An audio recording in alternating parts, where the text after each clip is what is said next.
in somewhere.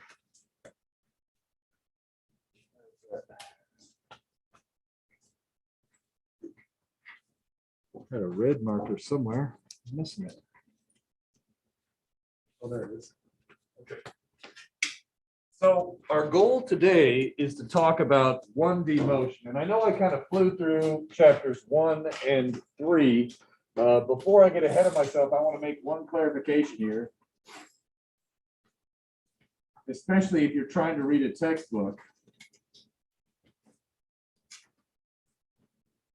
which I recommend.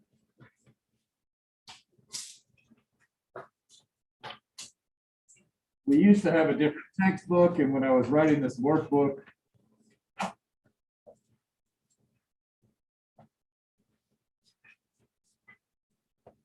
the chapters 2 and 3 got changed, but the textbook changed editions. So, in particular, you're going to hear me sometimes say chapter 2 or chapter 3. In the textbook, those are chapter 3 and chapter 2. I apologize for this. After these two chapters are done, they're pretty much all the same. So I apologize if that was confusing. I just forgot to mention it last week in my rush to get through stuff.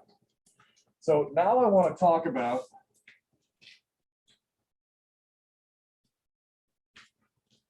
(1D) motion, or sometimes we'll say 1D kinematics. Now I know a lot of you already know some of this. The whole point of taking Physics 110 is maybe to expose you to some of this. But basically, there's going to be a couple of times where it's going to feel really slow and boring, and then I'm going to sneak in a tricky question that makes you think. So we kind of have to go through all the boring stuff to see these weird subtleties. Oh, if you're bored with this, just kind of hang with me. I was walking around this morning trying to think to myself, what is the most fundamental equations I want my students to be able to understand? All right. And so before I do that, we're in chapter 2 in the workbook, which starts on page 21-ish. 21. So you may want to have that out at some point, okay? Just because there's a bunch of definitions and stuff written there, so you may not need to write down everything I have to say. So what page did I just say? Page 21? So just so you know, that's it. All right. That said, I was trying to think of the two biggest principles of 1D motion that I wanted you to understand and start from there. Velocity and acceleration. Related to those topics are the concepts of distance, displacement, and position. So in order to understand these things, I guess we might also need to understand distance, displacement, and position. So let's start by talking about, how about position? All right. Notice the first thing I'm doing is drawing a coordinate system so that there's an origin. And we talked about this, I believe, in lab a little bit. The position, right? We talked about this with the tail of a vector was its position. So usually needs some origin, right?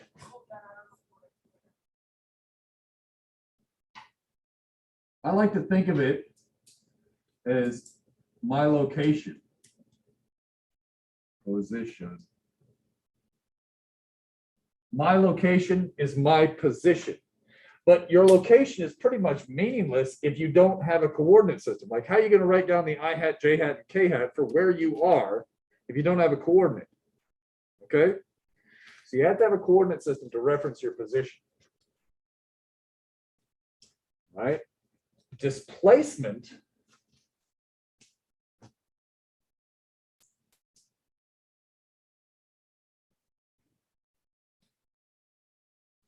let's say I have a final position, And so maybe up here, let's call this the initial position. Just to be clear, initially I'm at some position, and I go to my final position. As I go from the initial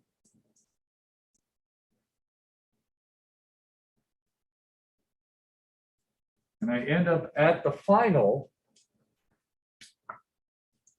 I was displaced, right? I moved, I was displaced. So when I think of displacement, I'm not thinking of like how much water spills out of a bucket. I'm thinking literally about my change in position. So here, if we said this in equation form, sometimes we use the symbol delta x. Because we're doing 1D motion, we're going to use the symbol x.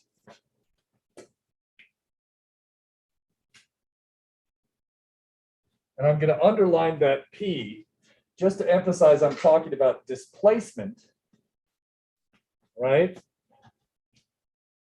It's simple to describe mathematically.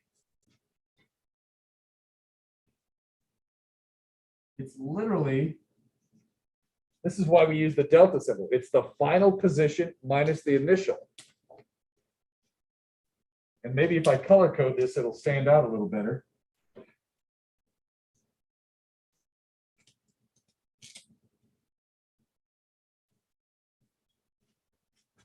It's going to be final position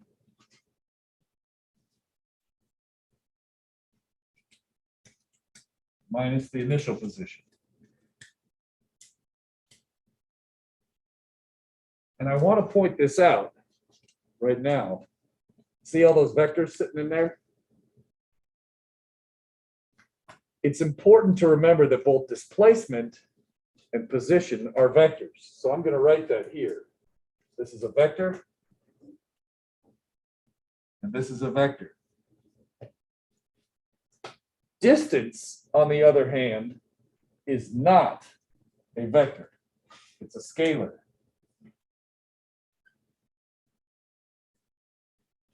Okay, let me try to tell you what I mean by this. We've got an XY coordinate, or you could even think I hat, J hat, and K hat coordinates, right? If you were typing it into the computer. And we got I hat, J hat, K hat for the final position. So when you subtract, there's going to be some amount of I hat, J hat, K hat. That's a vector. But distance is how far I was walking. Distance is very different, right? Look at this. As I'm going around in this curly Q path, the distance is actually a lot larger than the displacement in terms of size. Think, the displacement is literally a line this long in the I hat, J hat crap. The distance is the arc length of the path that was traveled. That's very different. Everybody okay with that? Okay, and I'll show you an example of when this matters in a minute. All right, now that we know that, we can move on to these. Velocity. So, and by the way, I guess maybe I didn't say this, but I'm assuming we got this distance, displacement, and position. Those are all using meters as units, right? So maybe I'll write that in meters. Think of those as lengths. Okay. What is velocity to you, in your opinion? What's a definition maybe you've heard, or how do you think of it? Distance over time. Okay, turns out that's not good. Velocity, I don't know if you remember from last lecture, is it a vector or not? Is velocity a vector?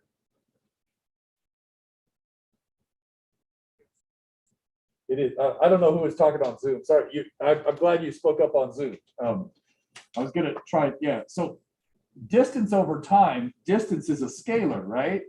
I meant to say speed over time. Well, speed over time isn't quite right either. So really it should be displacement over time. Or maybe you think of it as this: change in position over change in time. But what by definition is change in position?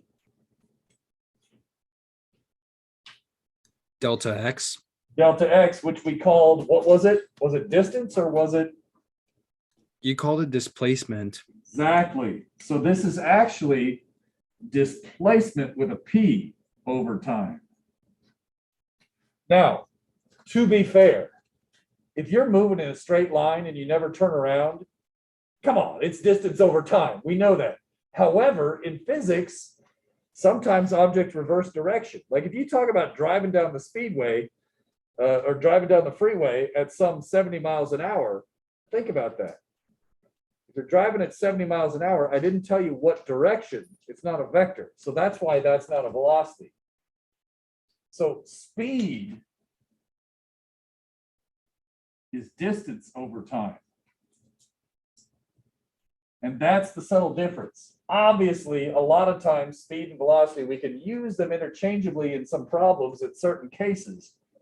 Is that cool why it's subtly different? Yeah, I can see that now. All right, good. Okay. Anybody else have questions over that? In calculus land, we're going to say V equals, how do we write it in calculus? If I want the time rate of change of position, what do you think I would write?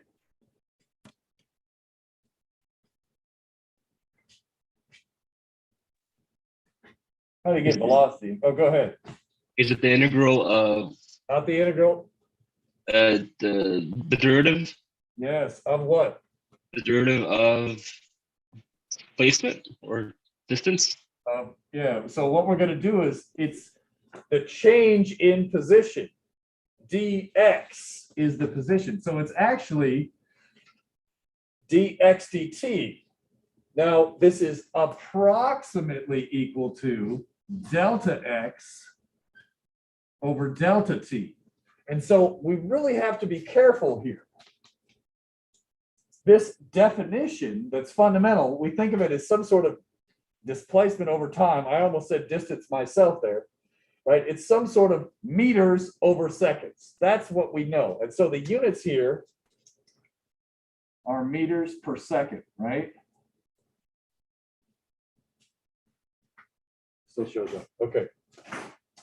Now, to be careful, what we would do is this is called the average velocity, and this is called the instantaneous velocity. So maybe I'll write the word average here. And this is instantaneous. So the idea here is if you just need an average velocity, you get the delta x over delta t. If you need the instantaneous velocity at any one point as you're traveling, you take the derivative of the position. And again, you might be saying, well, wait a minute, what about y?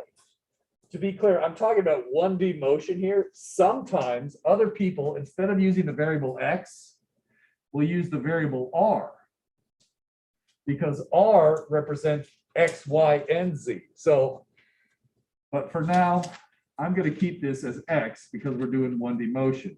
I'll mention this up here.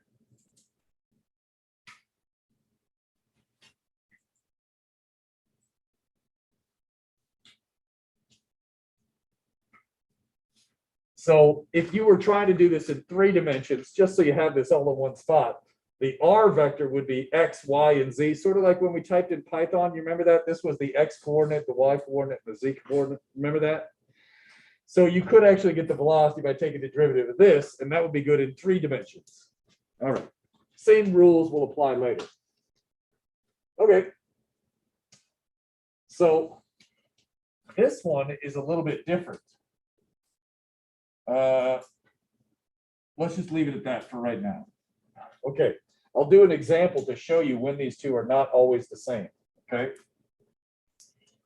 Acceleration.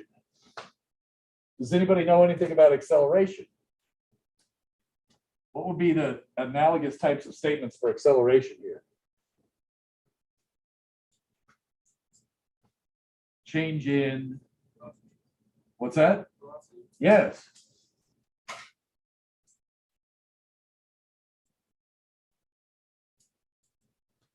All right.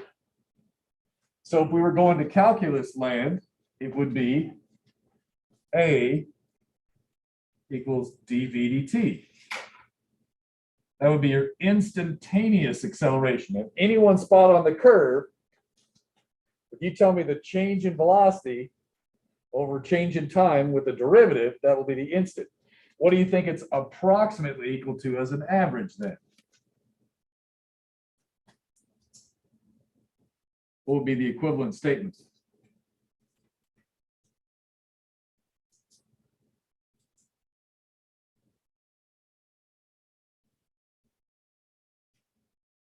So here, velocity was equal to dx dt at any one instant. On average, it was delta x.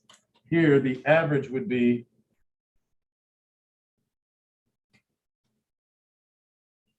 delta what? Yeah, delta v over delta t. So just remember, when you switch from ddt's to deltas, you're switching from instantaneous to average, right? To be fair, which one of these two do you think we would actually use more in the real world? The calculus with the dx dt or the average where it's delta v over delta t? What? Just take a guess. Which one do you think we would use more? What's that? The average. It turns out this is very useful in computer code. When we're doing problems in a computer code, sometimes instead of getting a perfect function, what we'll do is we'll use approximations in the computer using these. So this is hugely useful when we're coding. All right, that's enough on that. What are the units for acceleration? Meters per second squared. Yeah, meters per second squared. All right. Some of you might say, isn't this the second derivative? You could also say that's true. You could also say it's that. All right. Anything else we could say about that right now? All right. Let's call that good for right now. Now, any questions before we go to the next board? All right. So now, where do I want to go next? Most of you probably know some kinematics equations, right?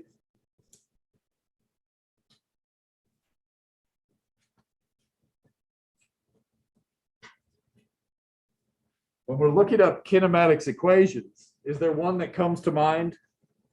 You guys have a favorite kinematics equation? Or if not, maybe look at the bottom of the page.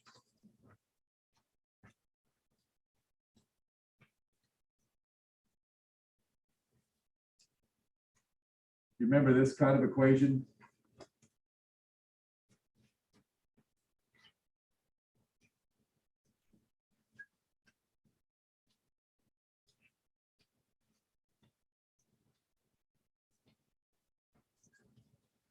I want to emphasize something here on this one. You may not have written it with all those arrows on there for good reason, as we'll see in a minute. Do you remember this equation from physics 1 or whatever it was? The idea here is, what do these symbols mean? What does x final mean? Final position. Final position. X sub I would be initial position. What does VIX mean? What does the symbol V mean? Initial velocity in the x direction. Yeah, initial velocity vector in the x.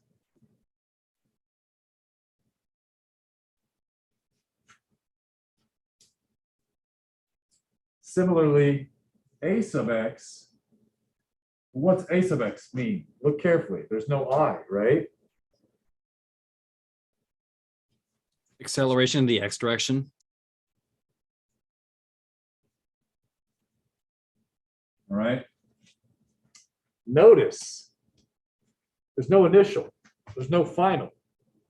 These equations are only good in certain special cases. Which case? Somebody in the classroom here. I think that's Mark that's been speaking up. Thanks, Mark. I'm going to try and harass people in here for a little bit. Not a problem. Got it. What do you think, class? Why is there no initial or final on this one? When is this equation valid? Constant acceleration, right? Well, if the acceleration is constant, the initial and the final are the same. So I want to put a big star up here. This is only valid if the acceleration is constant.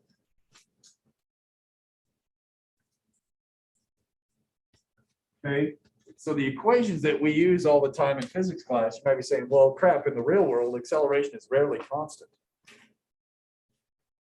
The trick in the real world, if we're trying to analyze motion, is you take the problem and you split it up into tiny, tiny little pieces in a computer code.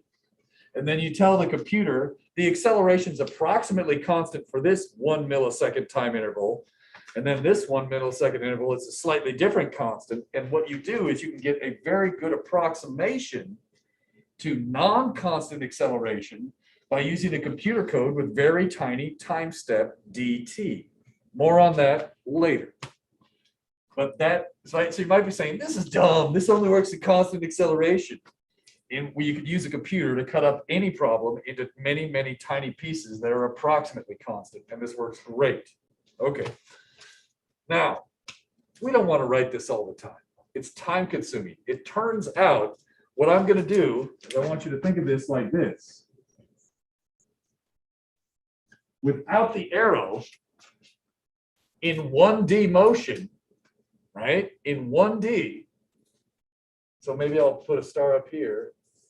We're talking about 1D motion as well. 1D motion. Okay, if it's in 1D motion, for now, we'll restrict ourselves to the right and left. So I have.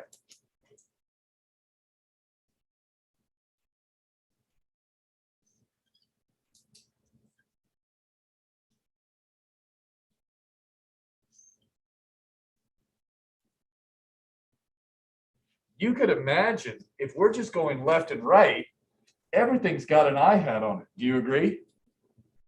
When you plug that all in here, do you agree each term has a single I hat on it? So what happens here is no one ever writes it like this. They write it like this.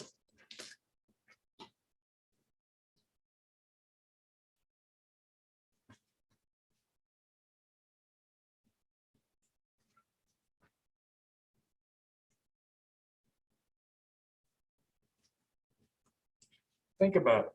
There's a hidden I hat that nobody writes right here. Same right here. Nobody ever writes it, but we assume it's there. If you remember, we talked last time in class about scalar components and vector components. Essentially, what we're doing is we're using the scalar component for x. The scalar component was the term. All right, I'll just write a quick vector here.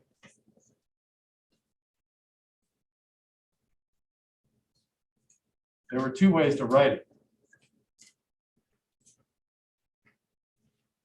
If you remember when we did vectors, this was called the vector component, where the I hat was included in the way you wrote it, or there was the scalar component, which was the top one, where we separate out the I hat and the J hat. So far, so good?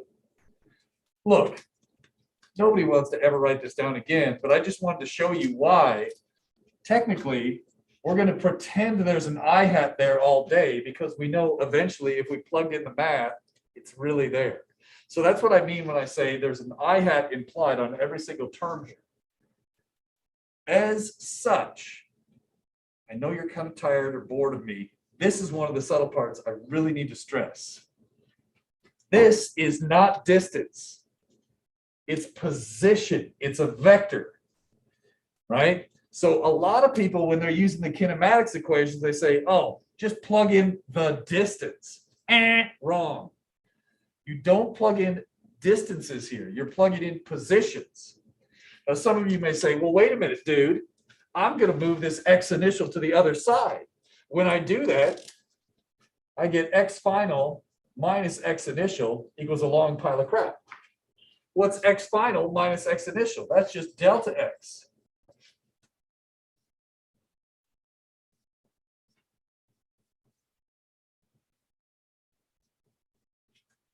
Well, in this case, let's go through these variables one at a time. There's an implied I hat here, so this is the acceleration vector. This one, there's an implied I hat here, so this is the velocity vector. What do you think this delta x means as it's written right here? Is it distance or is it displacement? Displacement. Yes, it's a vector. The vector one is displacement, and that's going to come in handy a couple of times. All right, so that's If it helps, think of it as like vectors having rather like a direction, whereas a scalar is just a number. That's right. That's right. Absolutely. You could think of the velocity as being a positive or negative number. Acceleration could be positive or negative. Displacement could be positive or negative as well. All right. So far, so good. Now, at the bottom of your page, I think I mentioned this, but I just want to mention there's lots of different YouTube videos out there that you might watch when you don't like my lecture, or there's different books you might read when you need to read a book. So there's two main notations here. There's the x final, x initial notation, or there's x0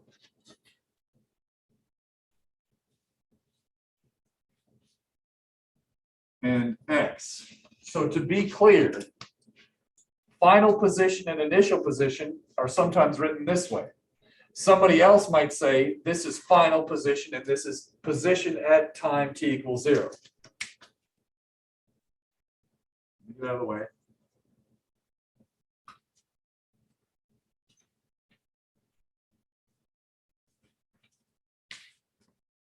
Right? So different people, similarly, some other people might say stuff like V final and V initial.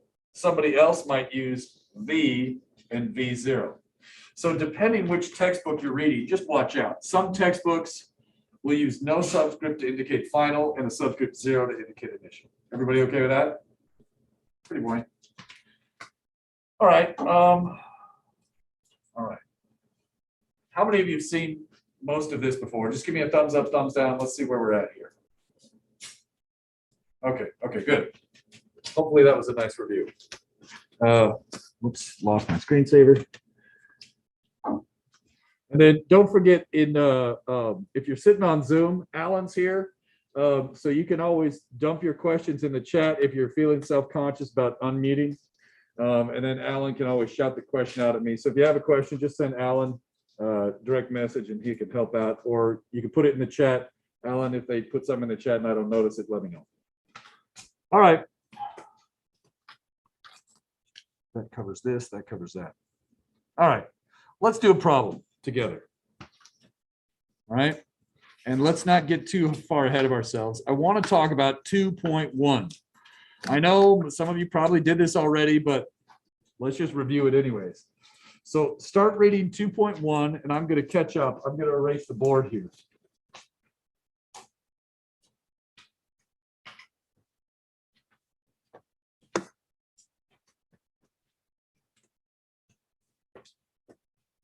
Appreciate your patience as we review this kind of stuff. At this point, I feel like I've kind of reviewed. So at any time today, if you're like, this is too easy for me, just start racing through the homework. You know what I'm saying? Remember, you know all the homework for the whole semester. So I feel like I did a lot of blurbing there. If you want to ignore me and work on homework, that doesn't bother me.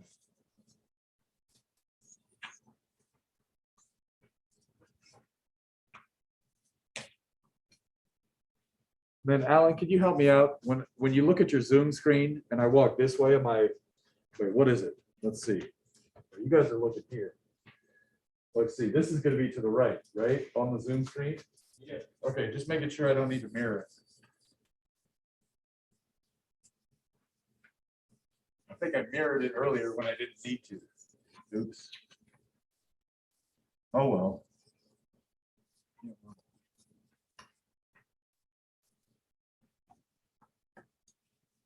Okay. So hopefully you've had a second to look at the problem. Give me your attention for a minute. In this problem, I want you to think of this strip right here on the whiteboard as the origin, and just watch me, okay?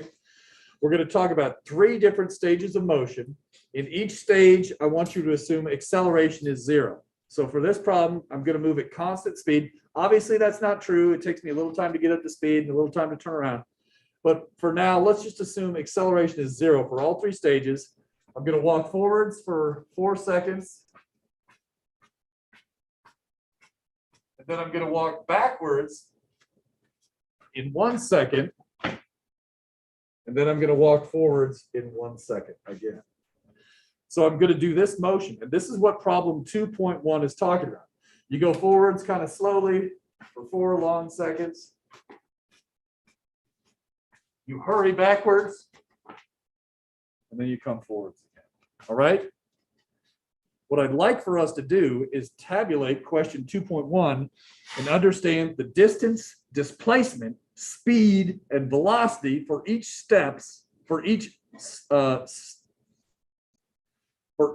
segment of that motion, as well as the entire trip. Okay, so for example,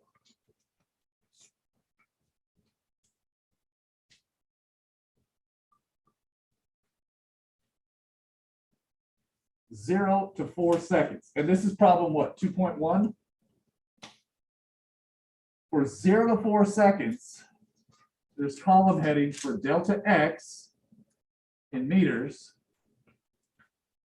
delta x vector in meters,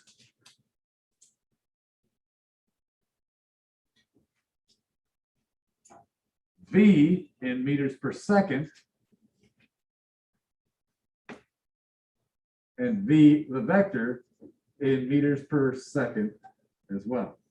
Now let me explain. Let's kind of walk through this first one together, and then you can fill in the rest of the table on your own. Okay.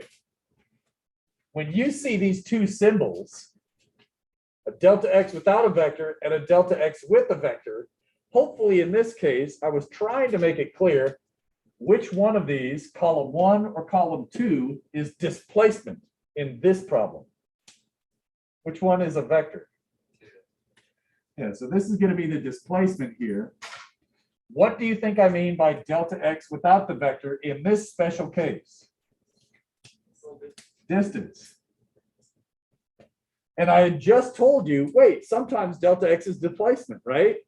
Every single problem you got to think about, wait, in this problem, he has a delta x without a vector. What does he mean by it? Is that distance or displacement? We constantly have to be asking ourselves that. I wish it wasn't that way. Come on. All right, so this is distance, that's displacement. What do you think I mean by v and v? Regular v is speed and v hat is velocity. Yeah. Okay. So, for example, in this case, how far did I move between 0 and 4 seconds according to the word problem in the statement? 10 meters. Okay, now check this out. Because the units are written up here, I don't have to write them down here. Got it? What was the displacement, however? It's not exactly the same. What's the displacement?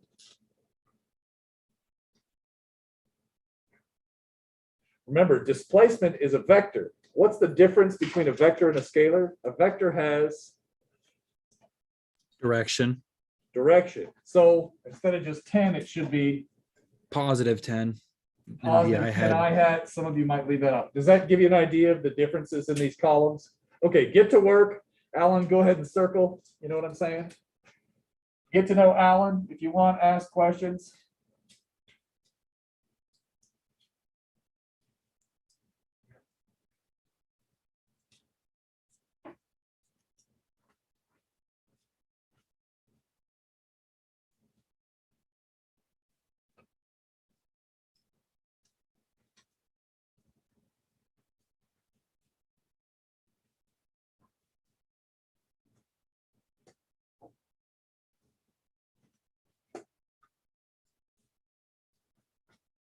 Talk as much as you want with your neighbor.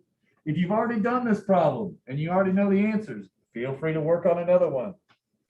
The problems on the next page, I think, are pretty good. If you're looking for one that's hard, you could try 2.1 3/4, right? That's again, if you've already finished.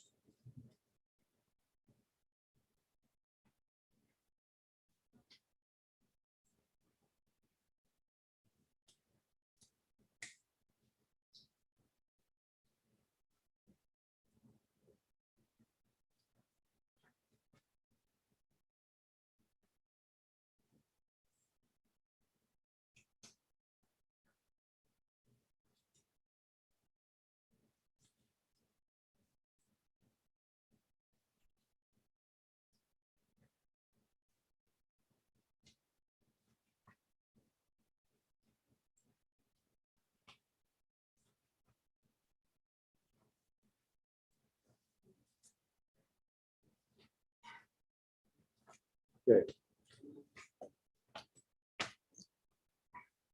So Zoomers, I'll come check in with you in a minute. Alan's going to check in. We're basically looping the room and then we check the Zoom, loop the room, check the Zoom. All right. So if you have questions, let me know, or I'll just catch you on the next loop. I figure you need a second to kind of get rolling. So I'll just check in with you in a minute. I'll have, make sure my chat's open. Okay. And talk as much as you want. Okay. All right. Got an idea how to get started? Okay. So far, so good?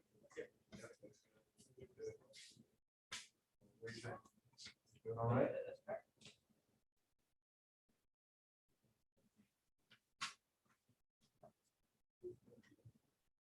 Four and 5 seconds.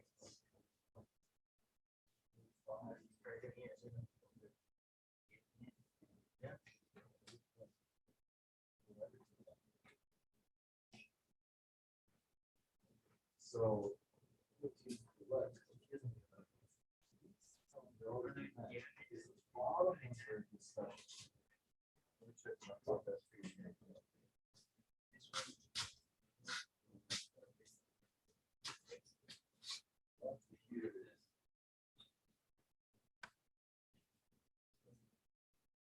was 15 in 1 second. Roll careful, delta X. It's not a position. The distance, so the distance was positive 15. It's placed negative.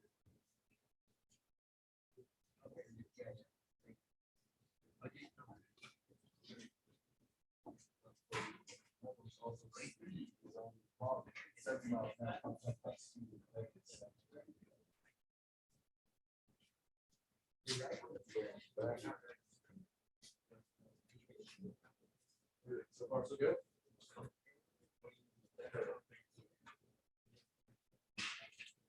Yeah. So if you're getting ahead of me, one thing you could do is remember the definitions are on page 21, the previous page. And so for the whole trip, it's kind of like the average of the whole trip. So you start with that help? Yeah. And then we finish that.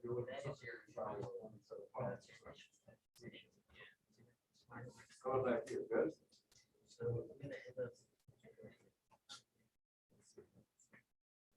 That's an inconsistency between two. Right. Third row.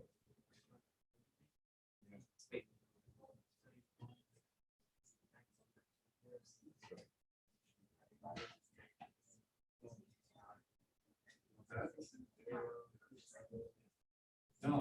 So here's the thing. On any one stage, you read for this one, move 10 to the right.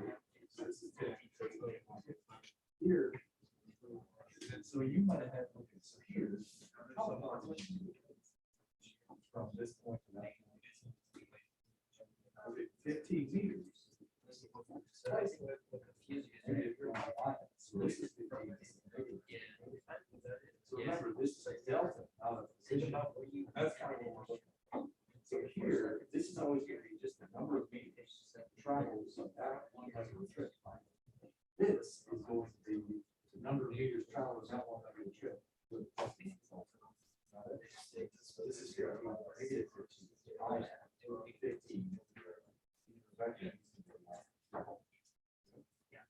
So then based off that, you're going to want to read what the last one is.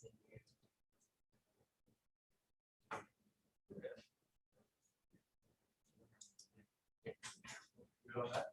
All right. So far, so good?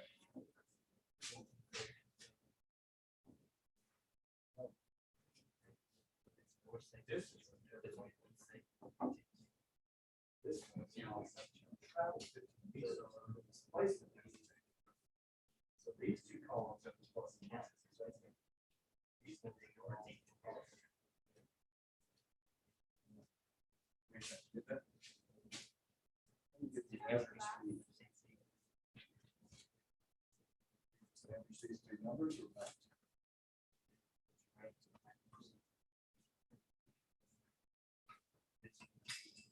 Average speed. Average these three numbers.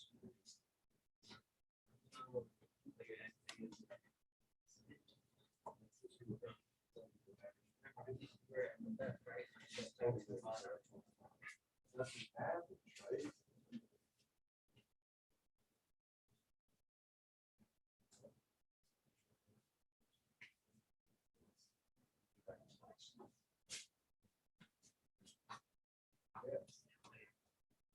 You can stick it out front like this. You can do it like this. Either way is fine. Most of the time. That's kind of what I'm trying to address. Got it. Perfect. Cool. Yeah. All right. How you doing?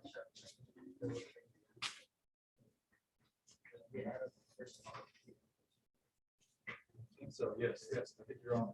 Okay, then when you need the speed and velocity for these two definitions, right? You take the average of the whole trip to the previous space. Looks like you're doing all right. Okay. Wait a minute. So for the velocity as a vector, that's the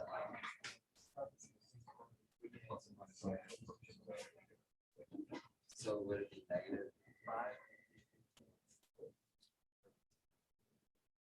Or not -5? Oh, displacement is 7. -7. Oh, 0. So just On average, what's your velocity? 0. Because you haven't gone anywhere. Okay. Crazy, right? And so it takes a lot of work to get that one fun little bit, right? All right. Okay, so I'm going to start going through these here really quick. So if you want to keep working and talking, you can ignore me, but you got the solutions, whatever. All right, so let's get the displacements first. Okay, from 4 to 5 seconds, how far did you move? Or how far did I move or whatever? 15 meters. What's my displacement? It was 15 meters, which direction? To the left. Now, most of us like to avoid writing parentheses if we can, because it's just 2 more pen strokes and it's harder to read. So usually we stick the minus out in front. But I want you to think of the minus I had as the direction and the 15. So for that segment, that's how far you went. Finally, what was the distance traveled from 5 to 6 seconds? 5, and it was to the right. So usually we kind of leave off this first plus, right? Because we're lazy. Now, what's the total distance? 30. 30. And think about this. That's what I was trying to get at. When you walk forwards and then backwards and then forwards again, each leg is some meters you walk. They aren't going to cancel out, right? It's all wear and tear on your body when you walk forwards and backwards. So that's why the distances add up. What's the total displacement? 0. Think about it. I start here at the origin. I walk forwards, backwards, and then back to the same position. My final position, my initial position are the same, so my displacement is 0. Is that cool? All right. Well, maybe not cool, but is it understood? Nothing about this problem is cool, right? It's boring, but it's important, so let's do it. Everybody okay with the first 2 rows? Just kind of, okay, and then speed. What is speed? Remind me speed. How do you get speed? What over what? Distance over time. That's your distance over time. On the other hand, what's velocity? Displacement over time. Exactly. So the idea here is we just take the distance column over the time for that stage and we can get it. So for this one, it should be what? 2.5 meters per second. The units are written for us up there. This is a good trick. When you have the units up top, you don't have to write them over and over again. So when we do problems in Excel or Python, we're going to keep the units separate like that. This one, what's the speed for this one?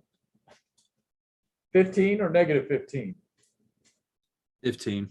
15, right? Distance was 15, right? Displacement. So this one would be like that. So we see the difference here, right? There's a subtle difference. Finally, this one's not too crazy. It's just 5 I hat.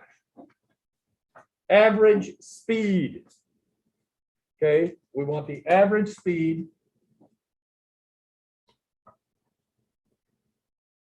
for the entire trip. Well, should I just take these three numbers and average them? What do you think? No. You think that, and it's wrong. The only time you can average three different speeds is if the time intervals are all equal. Because this one was longer than the other two, we can't just average them like that. There's a way that always works. It's total distance over total time. That way is going to get the right answer every time. So in this case, what's the total distance? 30. The total time is 6. So the average is actually 5. Did that make any sense at all? Only when your time stages have exactly 1 hour each, or exactly 1 second each, or exactly the same amount of time each, could you average them. Don't get in that habit. All right. What do you think the average velocity is? What's the average velocity? What's that equal to? What over what? Total displacement over total time. Which is? 0. Yes.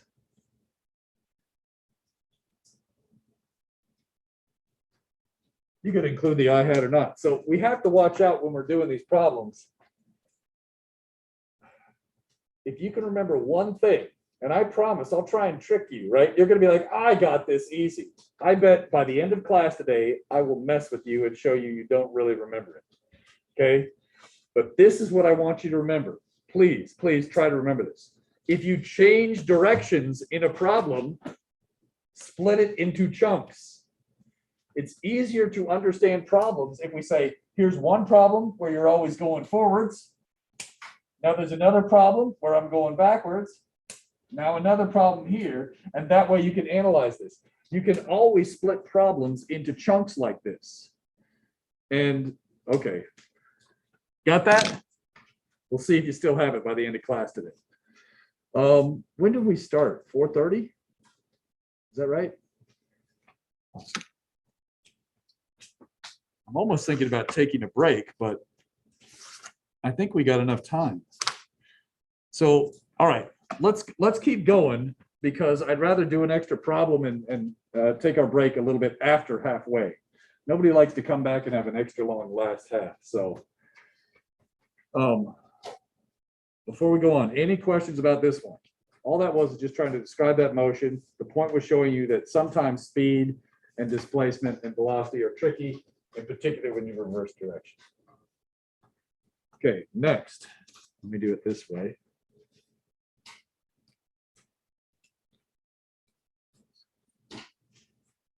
Okay, look at the very bottom of page 22. There's a problem-solving strategy. There's many different ways to write this.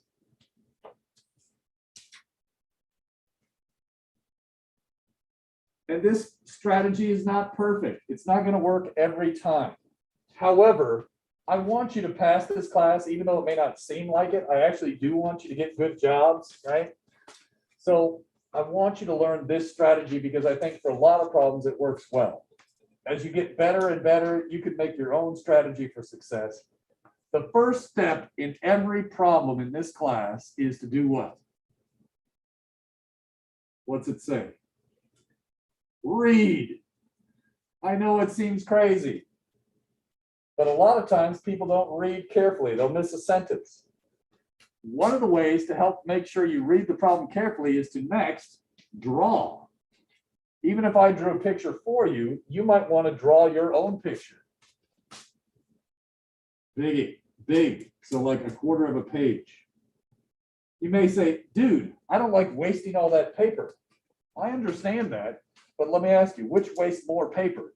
Drawing it large, quarter of a page, and not having to retake the class, or drawing it too small, having trouble labeling, and then getting hung up on this and wasting time? I argue sometimes if you draw it a little bit bigger, it's a little easier to read, and you can spend more time learning the physics than you are dealing with trying to write really tiny like that. Okay, that's just my call. You decide. Okay, after you draw your picture, you label it. Now think, if you read the question, draw it, then label it, this is basically forcing you to just keep reading the question over and over again. What you're doing is you're getting the question off the paper and into your mind. All right. What's next? I don't even remember what I said next. Identify, list knowns. Okay.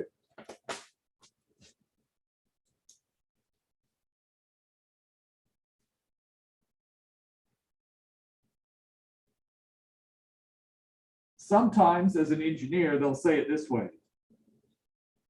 List assumptions. And you can see I tried to kind of foreshadow that here. Like in this problem, I was stating that I'm assuming there was no acceleration. I was assuming that the time to reverse direction was, I'm listing the assumptions of the problem.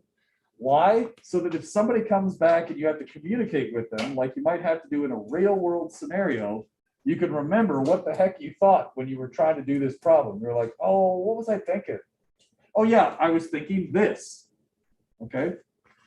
Then what? What's next on there? Probably some equations. Let's go equations and all right.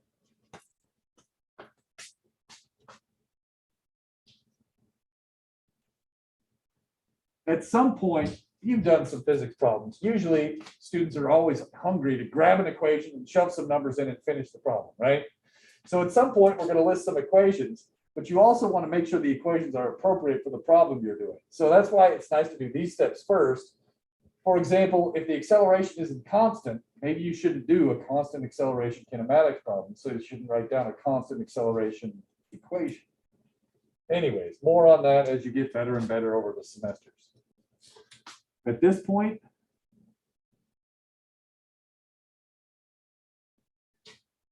you need WTF, what to find, right?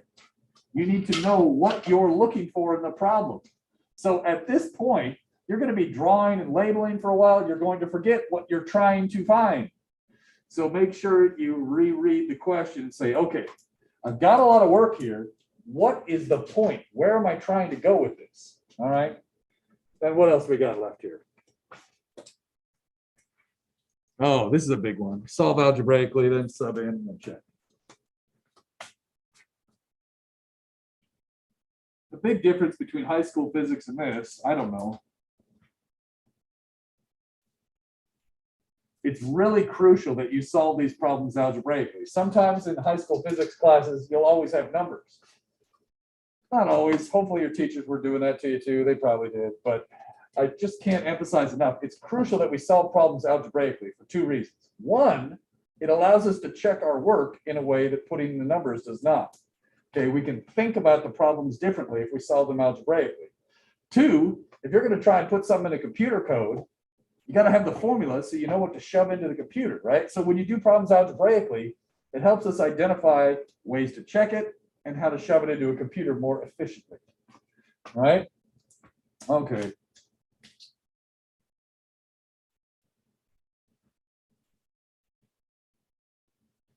Now on test questions, most of your test questions won't even have numbers. So you have to do them all algebraically. All right, so that's the other way, I guess I could say it.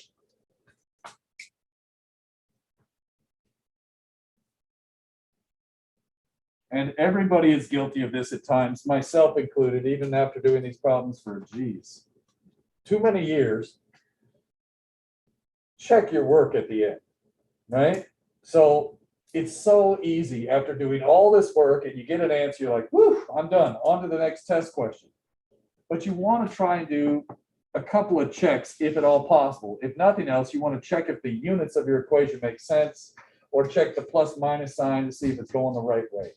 And you'll see what I mean, but very oftentimes students that if they just took 1 minute to check their work on a test, they would see, oh, whoops, I flipped this x equation upside down, or flipped a t, or forgot a squared or something. Then you could just go back and find it, because if you're doing your work algebraically, you're like, wait, something's wrong, I'm off by seconds. You look through your algebraic work, you find where you dropped the seconds, and then you can put them back in and follow your work back down, correct your answer very quickly. All right, so this is the strategy I want to solve. I've heard many other great strategies. This is just one that comes to my mind, all right? Any questions about that? You ready to try a problem? Okay, and so, come on screen. I would like to try, let me say it like this. On page 23, I gave you a bunch of problems with numbers. I'm going to skip that and go straight to the ones that we're doing with algebra. Right? So if you are having trouble understanding me, you may want to go back and do page 23. That said, let's look at page 24, and we'll look at problem 2.2. All right, I'm going to start erasing the board. You can take a look at it, and if it helps you visualize the problem, let me do this.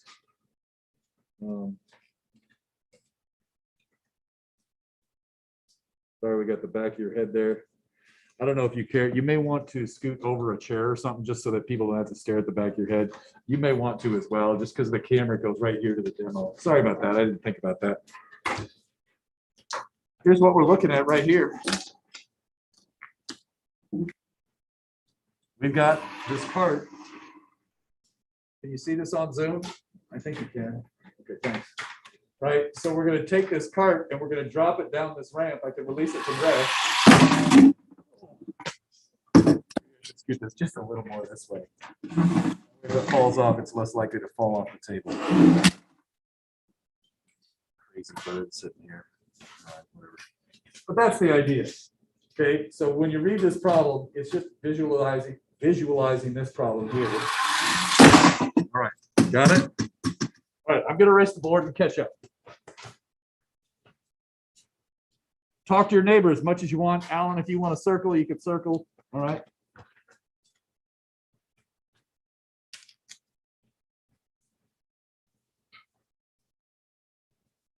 And after this problem, we'll take our break, okay?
So if you want, you could give me your attention briefly here, and you guys can keep working and talking as well. So what I'm doing is I'm listing my assumptions here. You might not do this all the time, but for this one, I just wanted to be clear. There's a box up here, and we're assuming that the box has negligible size compared to the ring. If you're wondering why I even brought that up, it's because, well, in reality, if I'm looking at this thing, right, take a look at the size of this cart compared to the ring. Strictly speaking, if I put it all the way up here and this piece of metal is cut, this right here is 2 meters. You agree this cart is not actually going a full 2 meters of distance, right? Because, right, this size is about 10 centimeters. So it's actually only going about 1.9 centimeters or maybe even 1.83. But so when I say in my assumptions, the size of the box is negligible, we don't have to worry about, is it the front end of this thing going 2 meters or the back end? It's basically just like a point particle. So that's why I'm bringing that up. All right, it's frictionless.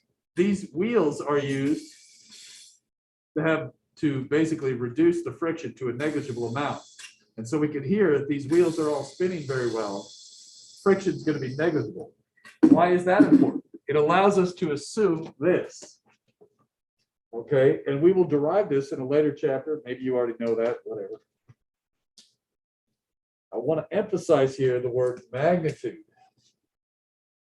Now, in these pictures, I think I showed something like this. Was there a coordinate system where down the plane was positive?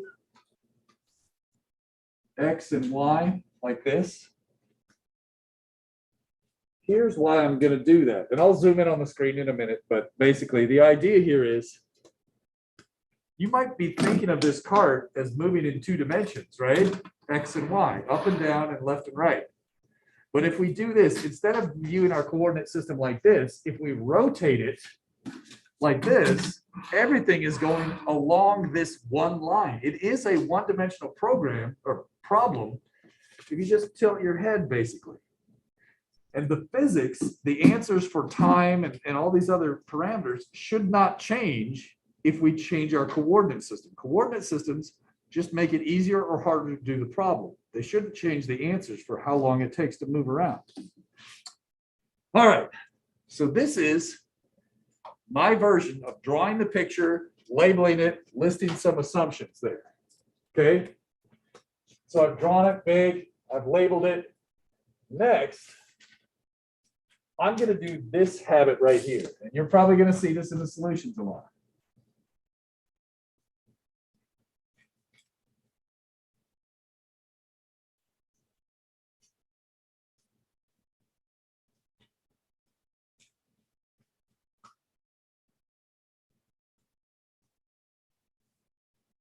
I'm making a list or a table of all the crap that I know.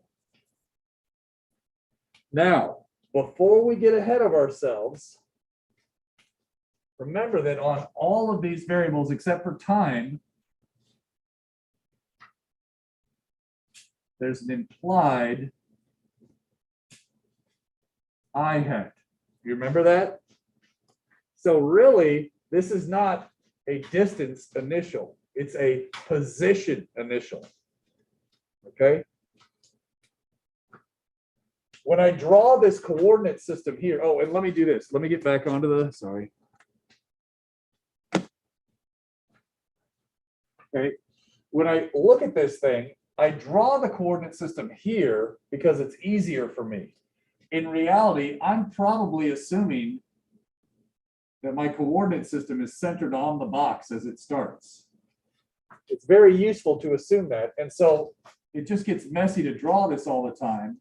But this would be the positive X direction. And this up here would be the positive Y, but I'm just running out of room. Is everybody okay with that?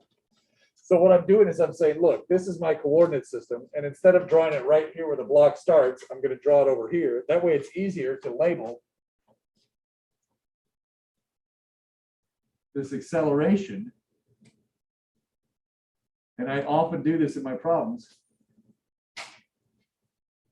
Is G sine theta down the range. Everybody okay with that? Let's go through the list. What is X initial based off the coordinate system I just discussed? What is the initial position based off what I just blah, blah, blah, blah, blah, blah. 0.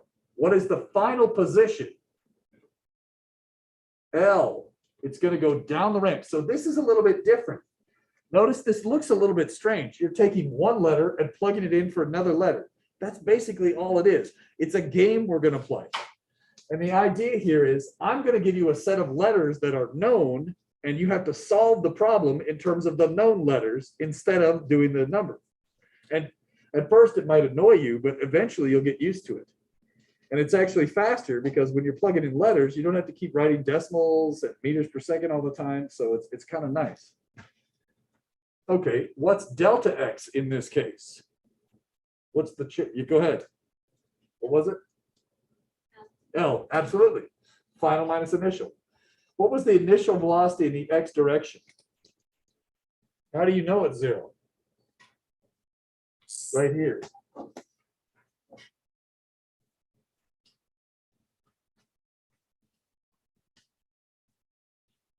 Nice. Do we know the final velocity? Do you know the speed when it hits the brick? Do we know that number or not right off the top of our head? No. Do we know the acceleration? Do we have an equation for the acceleration in this problem? Yeah, what is that? Gravity times sine of theta. Close. I don't like what you said for this reason. G is not gravity. G is a constant that's associated with gravity. Gravity is a force, and that has different units. G is not gravity. What is G? Does anybody remember from their high school physics?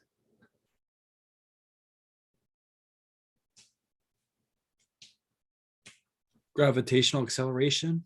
Nope. You're close.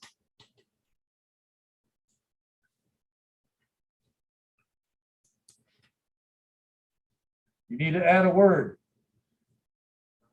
It's the magnitude. G is magnitude of acceleration due to gravity.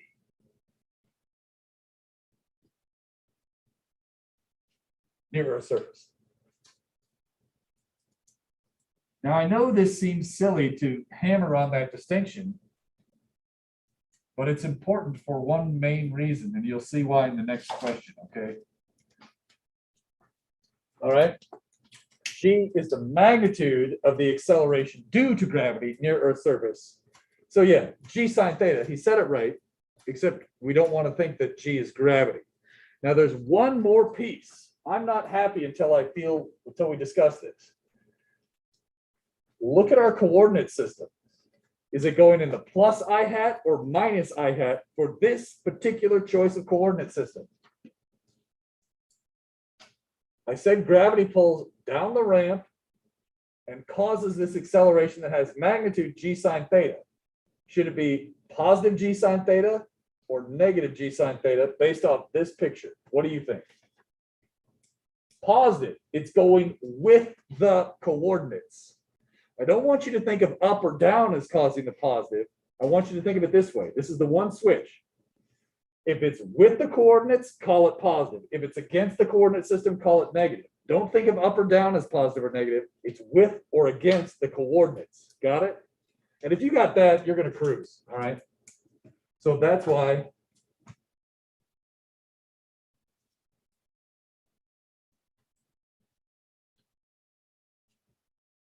I know that seems silly to hammer on that, but it turns out as the semester goes on, that's going to come up a number of times. So it's crucial that we get this right. Now, in part A, if you read part A of the problem, what does it say?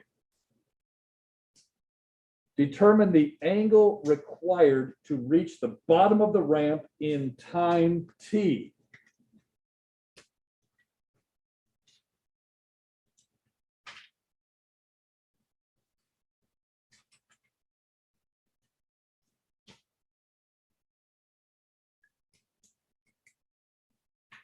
If I tell you a variable in a problem, generally speaking, you're going to assume that it is known, unless I specifically say it's unknown. In particular, was there a variable in this problem that I said was unknown?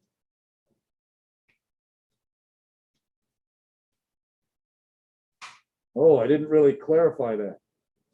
But take a guess. Based off reading the problem in part A, what are we trying to determine? What are we trying to find? In part A, determine what? Yes. So in this problem, the way it's phrased, this is the hard part about doing algebraic. You have to read the problem carefully to figure out what is the known and the unknown. And that's more annoying than just plugging in numbers. Does everybody understand that subtle distinction? Reading the question is what tells you which variables are known and unknown. And in this problem, the way it was phrased, we're looking for theta. Okay. So far, so good? Okay, so we've drawn, we've labeled, we've listed some knowns and unknowns. What's the next step of the problem-solving process that we want to use here? List equations. Whoops, list some equations. Got it. Does anybody have any good equations for me? Whoa. Give me a sec. Oh, jeez. Come on. Sorry, I'm dealing with the Zoom remote. Anybody have an equation come to mind? I was thinking delta x equals delta v initial x t plus half Yeah, of on it. x. You got it.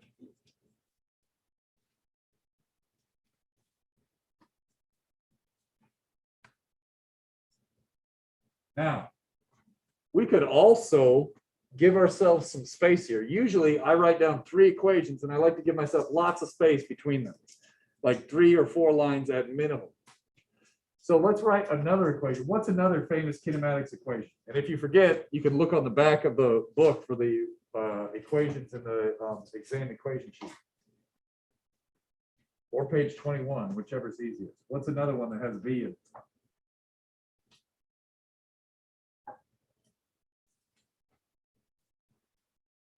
V final x equals v initial x plus a ace of x t. Right. And just to speed things up, there's a V initial or V final squared equation. You remember that?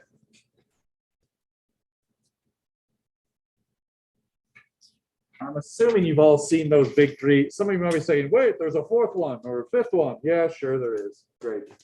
These three worked for me for 30 years. They're going to work for you so far too.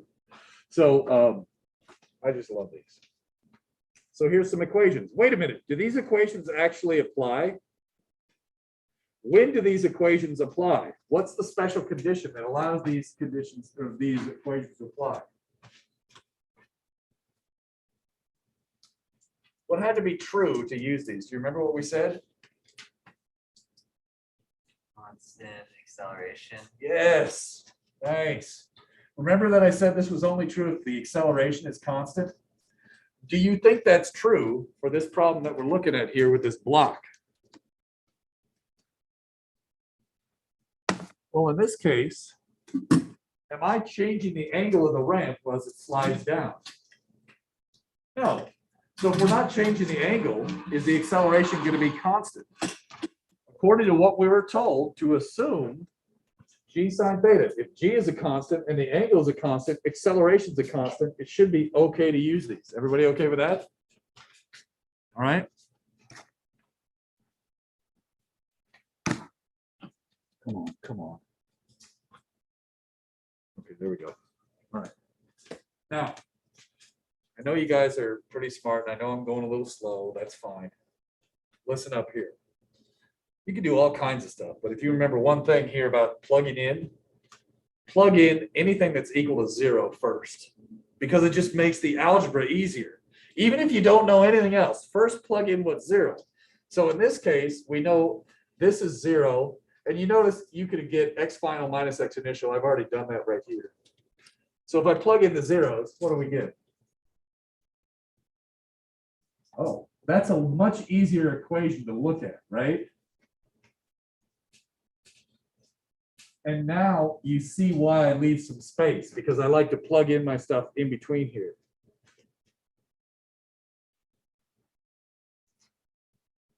Oops.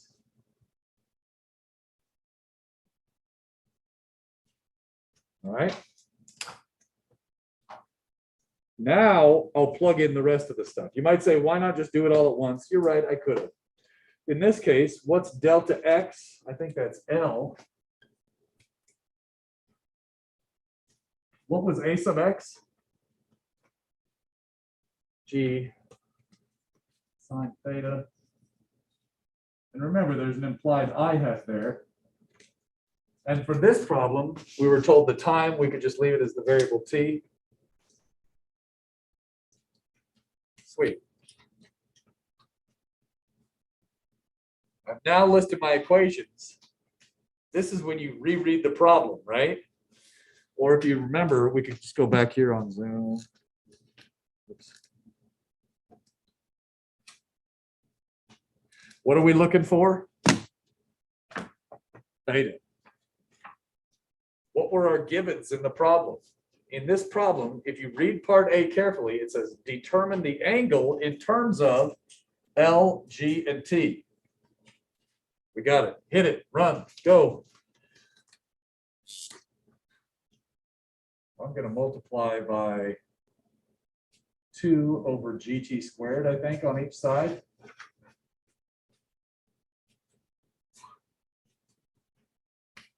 And after that, what do we get? 2L over GT squared equals sine theta. Flipping the sides, taking the sine inverse. I'll get out of the way. Man, I'm killing you guys. Sorry, we should have taken our break then. I knew this was going to be a long problem. Sorry, I'll try to time it better next time. You guys are probably totally trash right now. Is this okay? Does that make sense? What should we do after you get an answer algebraically? We can plug in some numbers. We can also check. I want to check the units. What are the units of an angle to you? Go ahead. Maybe I need to do this just in case I run out of room. Say again, what are the units for an angle? Unitless. The other term that you might hear in a calculus class is radians. Now, some of you might be saying, well, I think in degrees. That's true, but for unit checks with angles, we use radians. If you were punching into your calculators, by all means, use degrees. But do you agree that degrees is equivalent to radians, which is equivalent to no units? That's what I wanted to emphasize. Well, this is a function, right? When you punch a number into your calculator and type it in, and you use the function, does it spit out units? No. So what are the units of this function? No units. So far, that's a good thing. But we can even go further.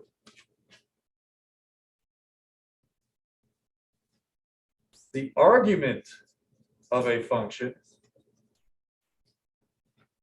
when you punch numbers into your calculator, you don't punch in the units, do you? It's because the functions can't have units on them. So the argument of the function has no units. Well, let's check. 2L over GT squared is the argument of that function. Help me figure out the units. What are the units of 2? Unitless. Unitless. L, meters. Meters. G, Meters per second squared. yeah. And then when you're doing this one, remember this, don't use the diagonal fraction bar. I've seen it where people get lazy, tired, and next thing you know, the diagonal fraction bar disappears and they're like, what? Just start using horizontal fraction bar. Units of time squared. Does this match what it's supposed to? Our claim is, it's the argument of the function, it should have no units. It matches. Good? So far, so good? All right. Now, I believe we were told in part B, what are the values in part B? Wasn't it L is equal to 2.0 meters? G is 9.8 meters per second. You might be saying, dude, you're supposed to use 3 sig figs. It's almost 3 sig figs. Right, if it was 1.01 or 10.01, it'd be, yeah, whatever. It's approximately.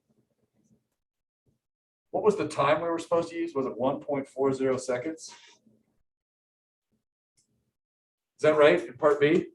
Yep, that's right. Punch it in. Give me the angle that we should use.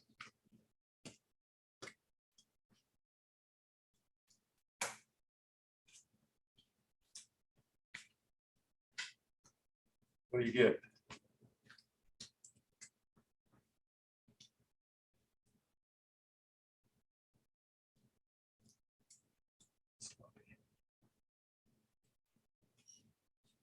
Got a number?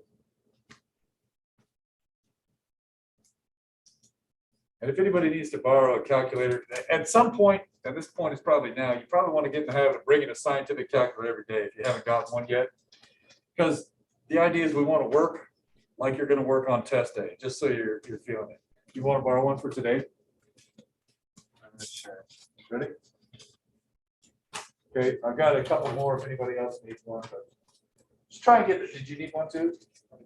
You're good? Okay.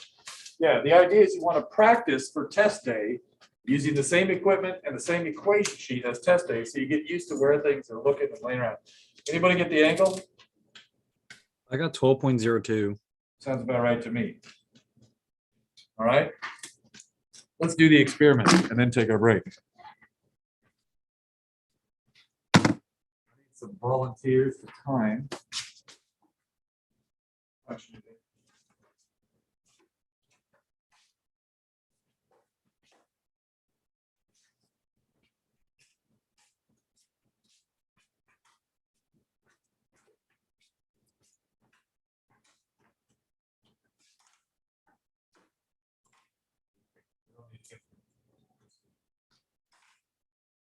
Okay.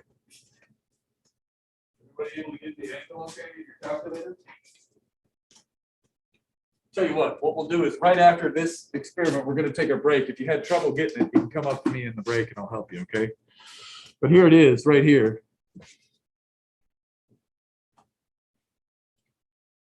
Whoops, wrong way.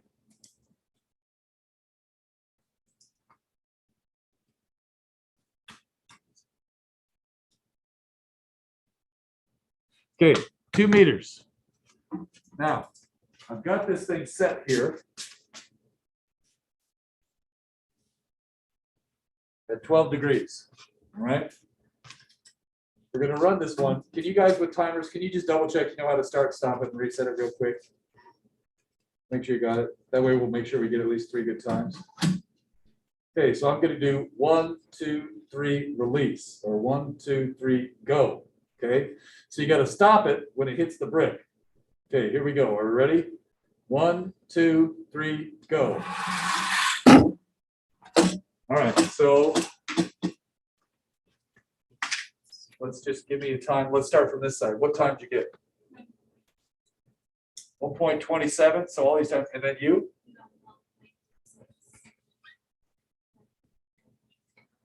1.29. 1.48. Okay. 1.36. Do you agree that when we average all of these, it's probably going to be somewhere in the low 1.3s?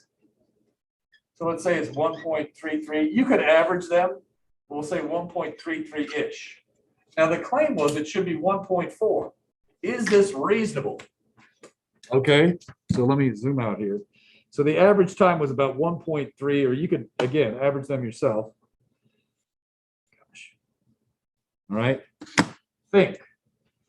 Do we think it's reasonable to get a number bigger or less than 1.4? When we average all these, it's clearly under 1.4.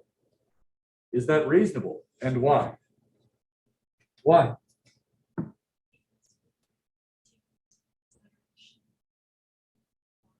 Excellent.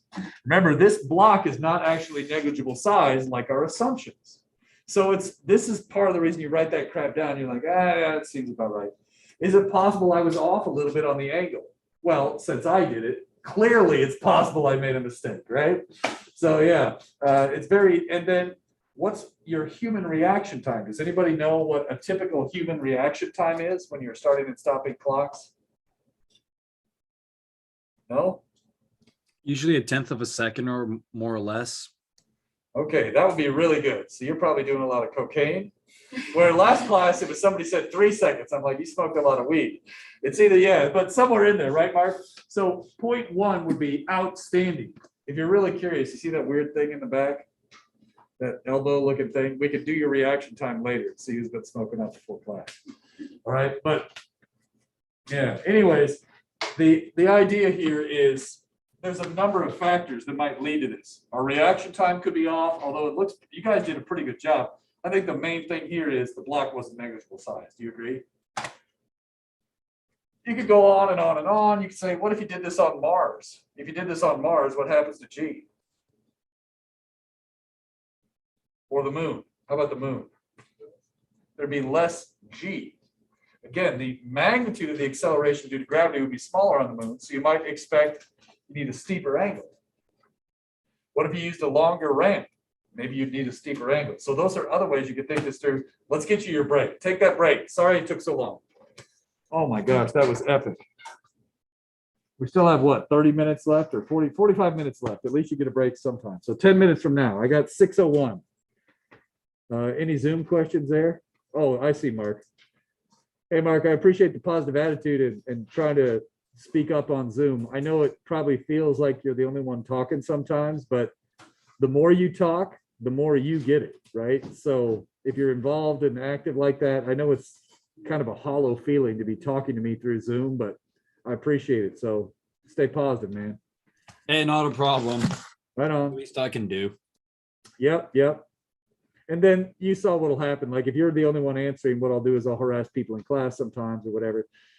And those of you on Zoom, if you could stomach it and try and get involved like that, I know it's so awkward, but if you want to, just try to get involved and chat, and we'll get better at trying Think to of it this way, like you have nothing to lose.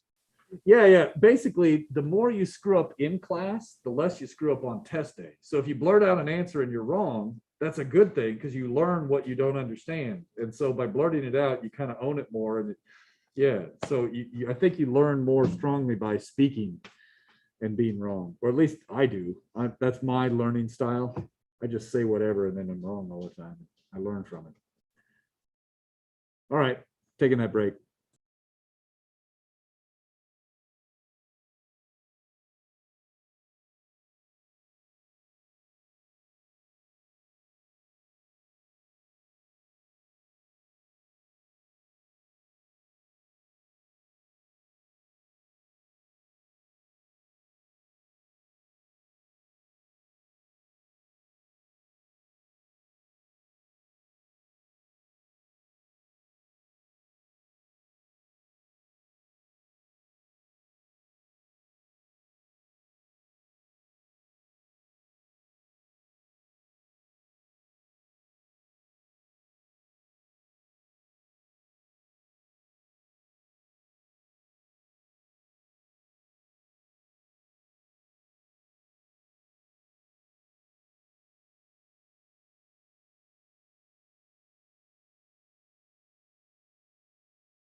do you think so far? Is this about right pace, or I know I'm doing a lot of review, but is it okay, or what do you think? Any thoughts?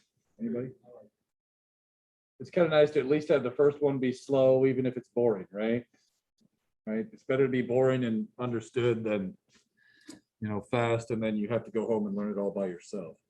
So appreciate your patience when it's boring.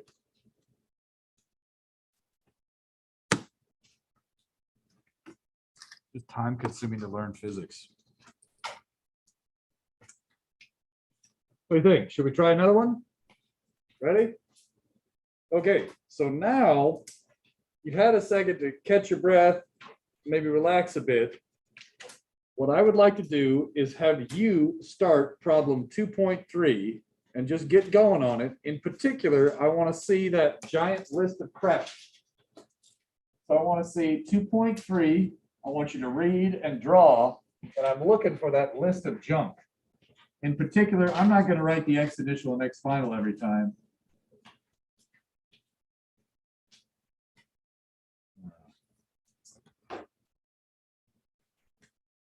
This is what I mean by list of crap. I want you to read the problem, draw it, set it up right, and then Alan and I are just going to start circling and take a look at how you do.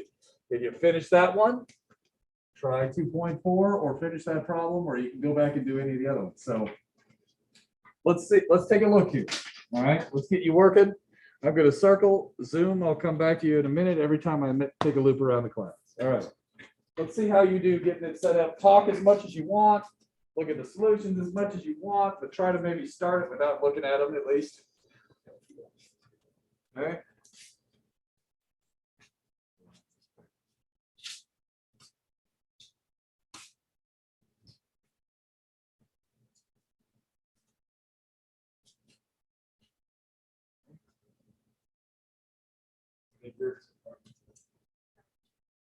Like what I'm seeing already, good stuff. Pictures are big enough that you can actually label. I like that. I like that.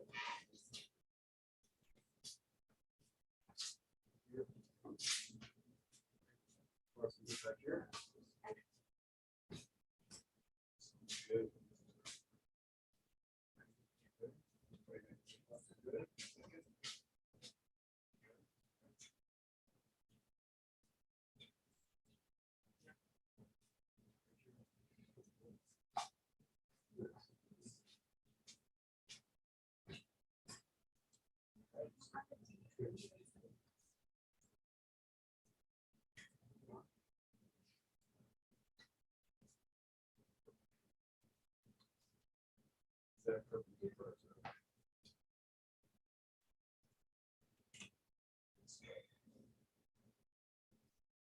So what you did, those FTE steps, that's going to derive that.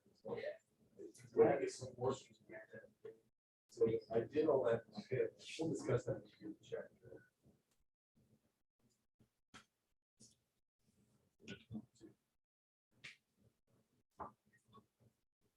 So just remember, it's almost, it helps. It helps almost mathematic.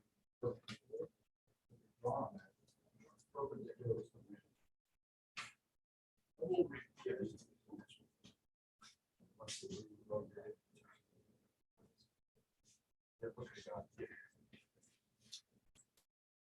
That's what it is.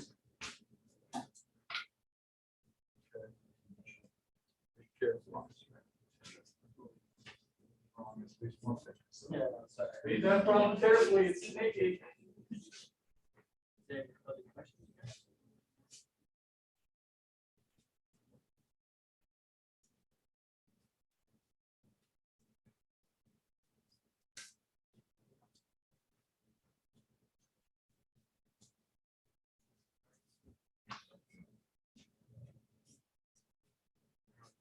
Nice.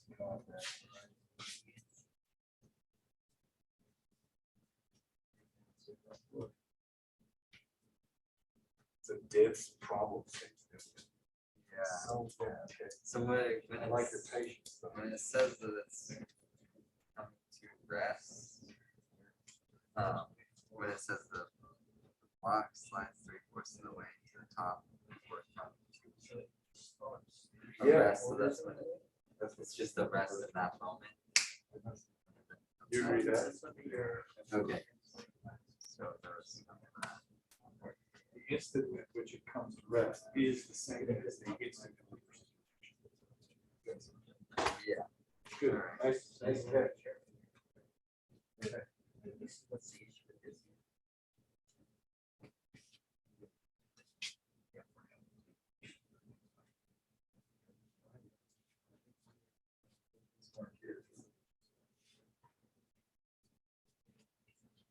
Okay, so. Looks like you did, right? Yeah. That's how much traffic.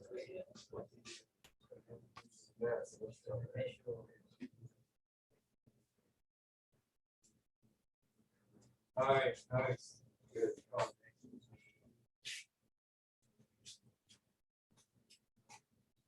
Quarters of the RAM is.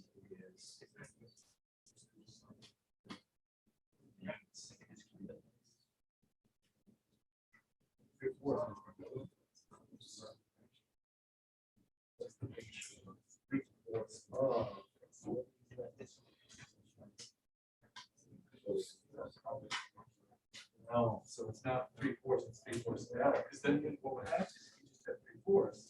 I know what you mean right now, but when you go to check the other side, it says. But, okay, so it gives us 3/4 side. Yeah.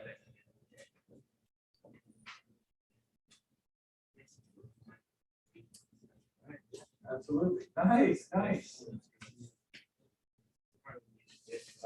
T is the time. Well, we told what T is. In the last one, you were told here's the answer in terms of T. That means the same T is now.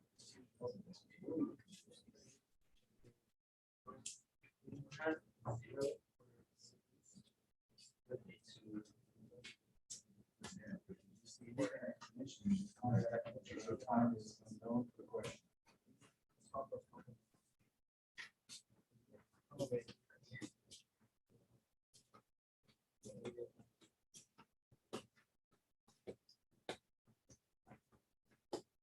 Checking in with the Zoomers here. So far, so good, Zoom. Yep. Right? Here's where it helps to have the solutions, right? Because then when we're doing this, at least if I'm not here, you can at least have something. So hopefully that's working out for you. I'm gonna just draw this so I can get a feeling for it myself.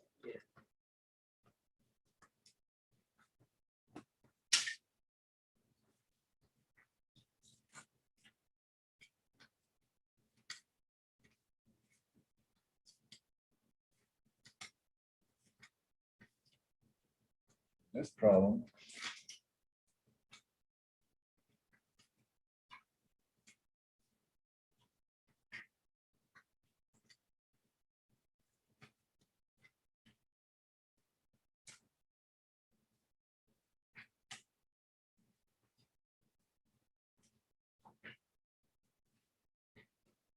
Was V0 known or unknown in this problem?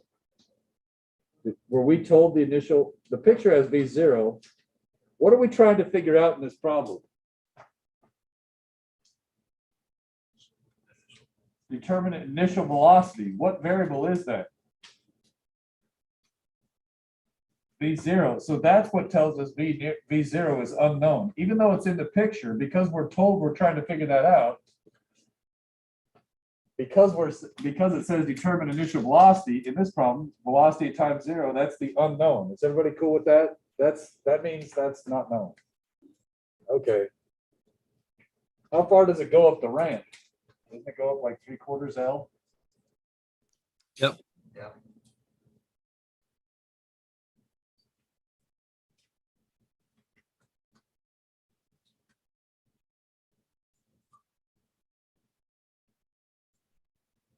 If it helps you visualize this problem,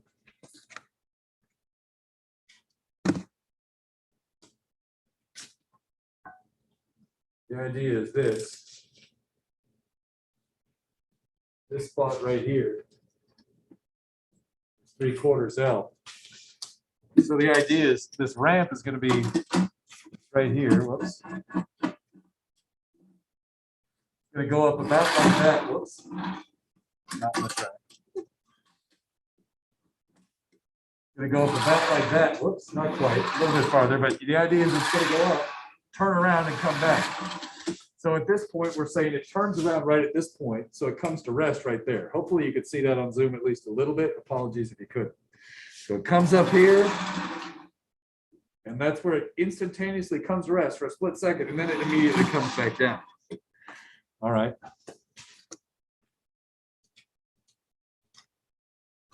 What's delta x in this problem? Help me out. What's delta? Oh, wait, what's our coordinate system in this picture?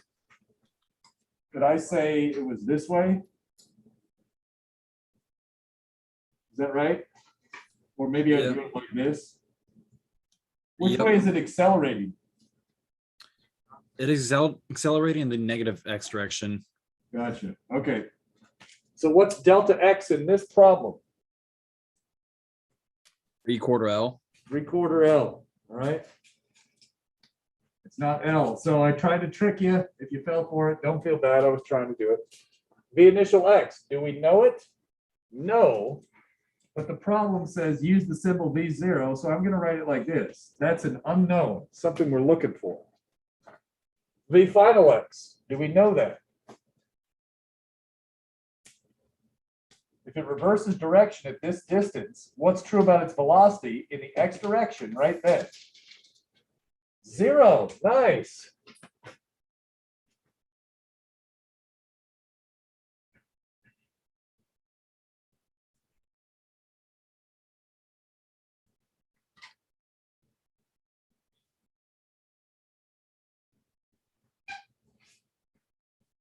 All right. What's a sub x? Go ahead. Take a guess. It's okay to speak up and be wrong. Negative g sine theta. Negative. Yeah. Why is it negative? Because it's going in the negative x direction. That's right. That's right. So I don't want you to say negative cos downwards. I want you to say negative cos opposite the x axis. You see the subtle distinction there? And if you got that, you're probably going to do all right. All right. Time. Did anything in the problem tell me what the time was? I didn't No. see it. Now, usually you'll know you're doing this right if there's two things you don't know. Good. Anybody have a guess which kinematics equation we might write to make this problem short work? Delta x equals v naught or v naught t plus half. Okay, I'll write it. I AX. got you. You say delta x equals 1/2 a sub x t squared plus v initial x t. Let's do a quick check. Do I know what delta x is? Yes or no? In theory, do I know the variable for delta x? Yeah. Yes. Do I know the variable for a sub x? T. V initial x. Do we know that variable or is it an unknown? T. One equation, how many unknowns? 2. Bad idea. Now that might be useful for the next part or something, but for this part, not ideal. Give me another equation. Let's try VF squared.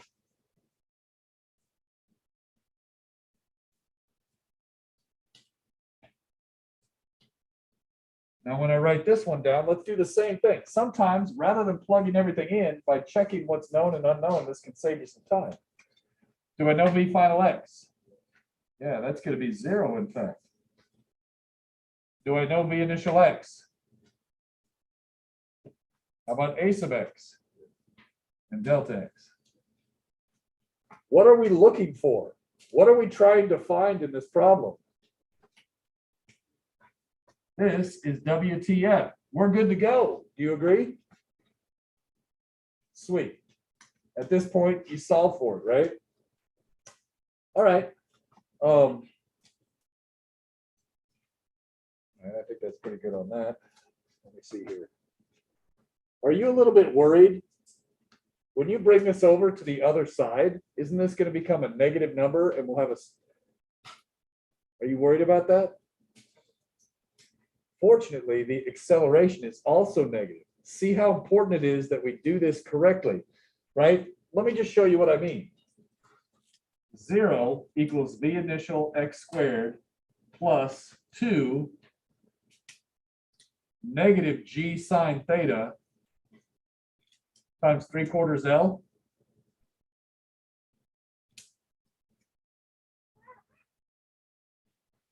Well, now I can see if I bring this to the other side, there's no weird minus sign errors. It's crucial, however, that that minus sign is there. So it's really, really important when you're doing these problems that you correctly match up your signs of these with the coordinate system used. Because if you do that every time, you'll be correct. What happens is people get lazy and they just say, down's negative, down's negative. But sometimes down is positive in your coordinate system and you'll screw it up. If you screw up one minus sign out of 3, usually that means you screw up the problem. Enough said on that. Should we try 2.4 now? And do you agree at this point you could work that all out? I think you can. I'll leave the rest for you to do at home. Here are the answers there. Let's look at 2.4. Go ahead and take a second to draw it up and circle the room if you want when you get a chance, Alan, when you get ready. And I will change whiteboards. So 2.4, go ahead and read that one.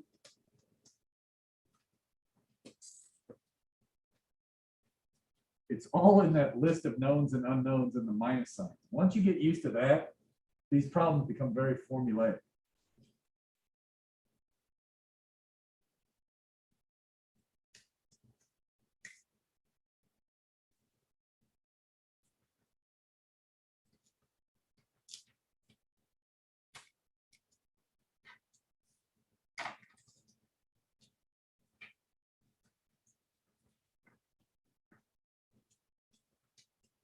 I appreciate those of you still left in Zoom toughing it out. It's a smart move, all right? Smart move. I know it's boring on Zoom. In class, it's so amazing. Everybody here is just euphoric. Yeah, can't read sarcasm with a mask either. Okay, let's circle around a bit, Alan, see how they do. You remember this one, right, Alan? Oh, okay. All right. Let's see if I get you too.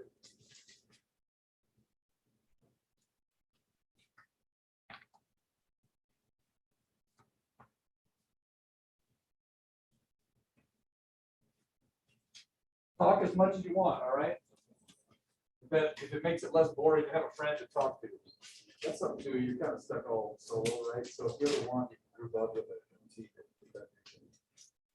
Let's see. Yeah.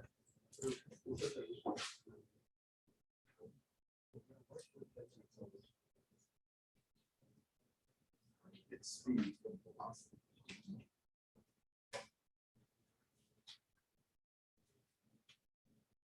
Velocity is magnitude and direction. Speed is the magnitude. So if you can figure out the velocity, you should be able to figure out the speed as well, right? If I said you're going 30 miles an hour to the left, what's your speed? Exactly. Does that help? Kind of where, yes. And I like the fact that you notice that. That is crucial in this answer. The fact that speed and velocity are not exactly the same thing. So if I tell you a speed and show you the direction, you agree that's a velocity. That's like telling you the magnitude of this and the direction. So in physics, we very often try to say, here's a number, scalar is positive, magnitude, and I'll show you a direction of pictures. Because so much of physics is all about the pictures and physical understanding of pictures. Good? Outstanding. What do you think? You kicking ass on this? All right, all right. Sweet. It's better when it's not. God, it was so bad. I mean, I always feel sorry for the equipment. It's just shit. So, all right. All right. You all right? Okay. Good.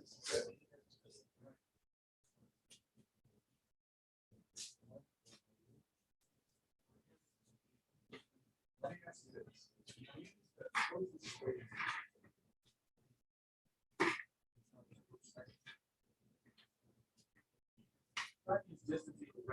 time, right? That doesn't work if you're accelerating. Right, the first one we did today, we just did something right now. That doesn't work when it's accelerating. You have to use.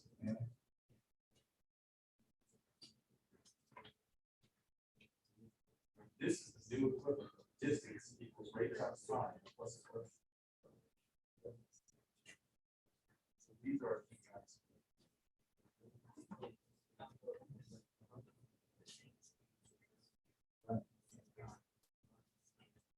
Speed, right? Velocity. I say, like, here's the velocity, 30 miles per hour. But I just want speed. Forget the velocity. I said, all right, 30 miles per hour. Let's see, what's my speed? What is it?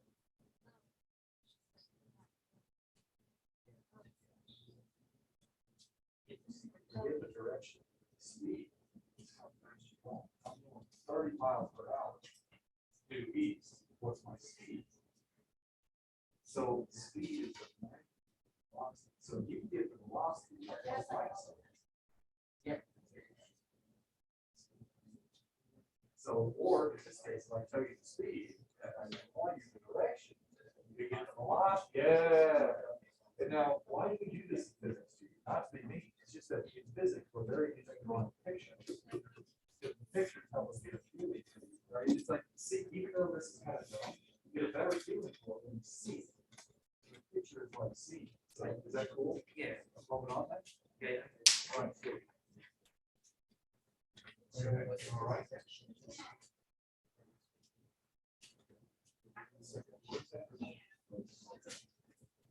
All right, I'll do that. I'll put that. All right. All right.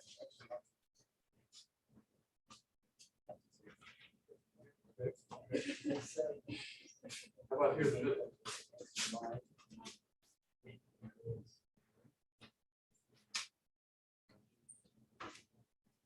Comfortable with all these being on and units. What are the units? So wait, no. That's, this number was written meters per second. That's not acceleration. Yeah, that's that one with the 9.8 theta. And then I think you got a minus something. They're good. And then I don't know if you care. I don't know if you remember me saying, see these horizontal. That's totally wrong. Could you see how, like, if you do work, if you're tired, you might like doing the horizontal, you're less likely you're less likely to accidentally screw up the use math. That's all. So that's why.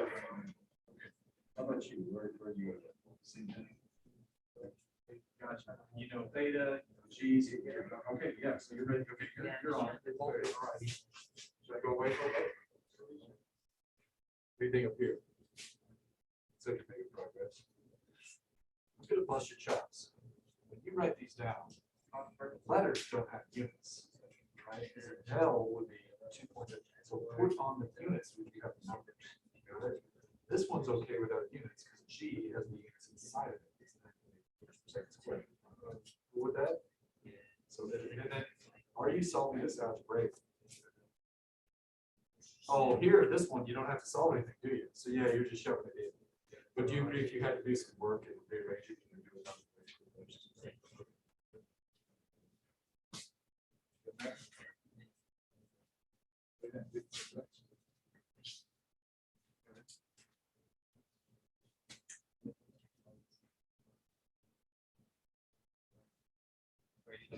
Nice. I think I got the right information. So there should be that. So I'm assuming we have those theta. It's the. Well, what's the trick? Nice. It tells you. It's the initial velocity. It doesn't tell you how far.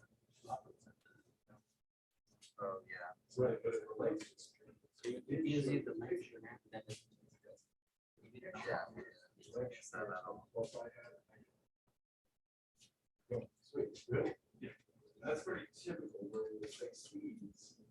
So you get Yep. show you the direction. That way everybody's free to choose whatever board instead of. It's just a. It gets started.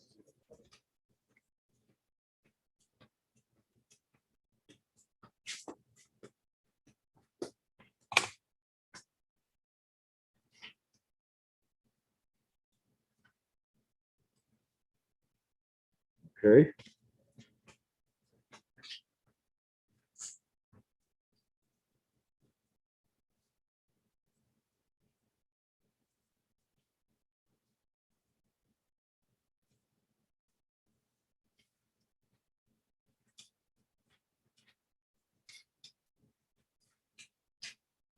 Okay, so you guys can keep discussing amongst yourselves. I'm just going to kind of draw it up here because I'm kind of getting my head around it.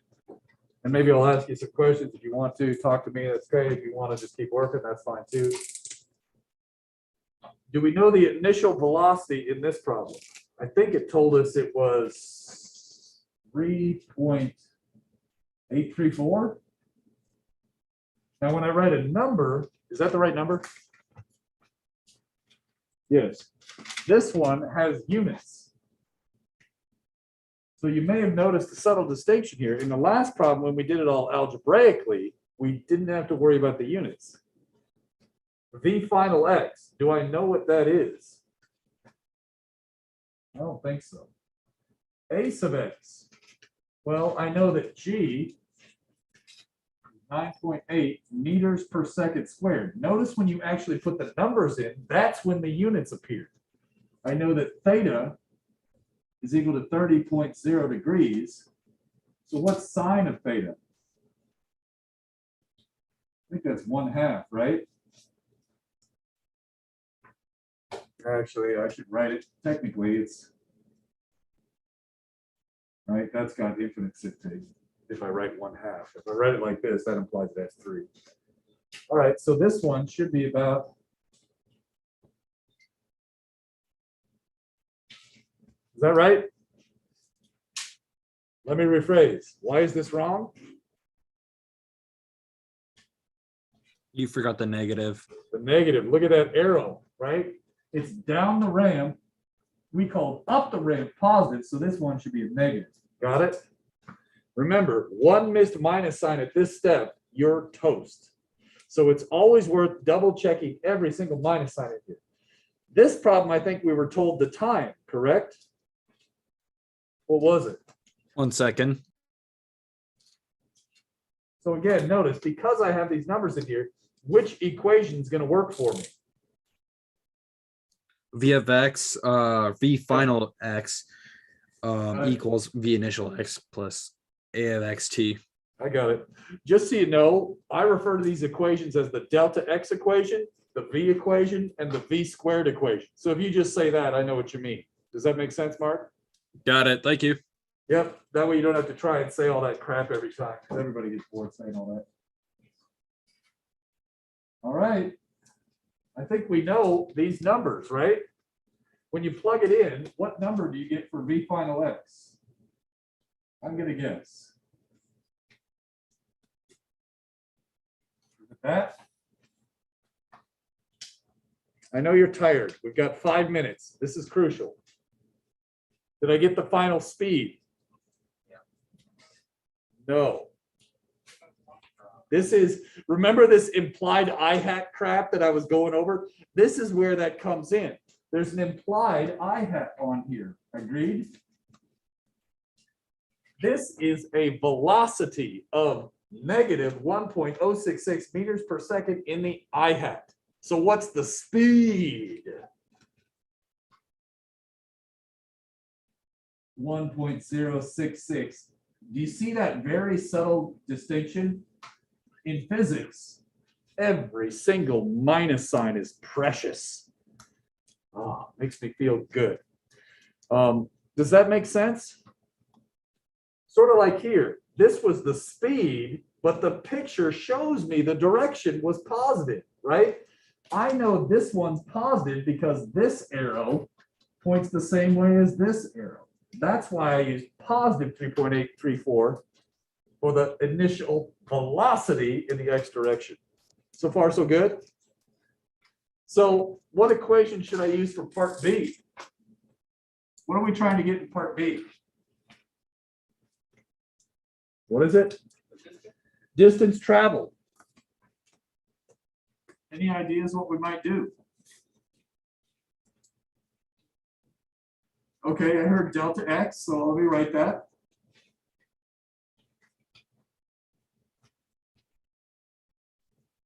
Do we know pretty much everything except delta x in this?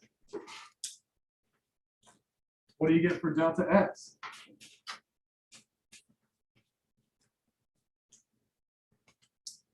Well, let's plug it in.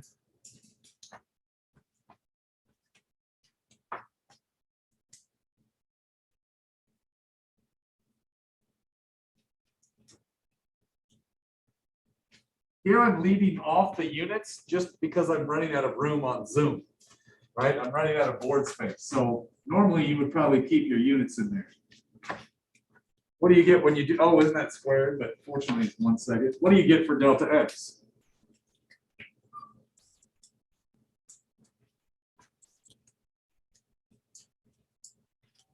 Oh, I think I do have a calculator.